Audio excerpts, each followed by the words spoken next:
Hey guys, in today's video, I'm going to show you how to buy Telegram stars at a cheaper rate on Fragment. Let's begin.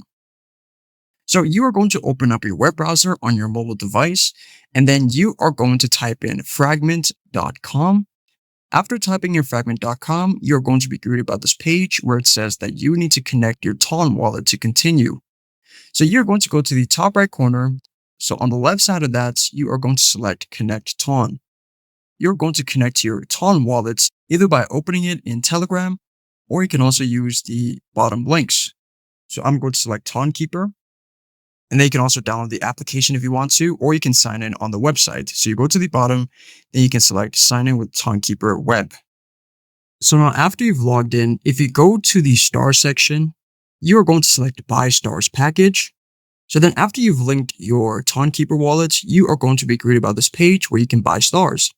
And it's going to give you the amount that you need to spend to get a specific amount of stars. Or you can also enter in your own amount if you want to.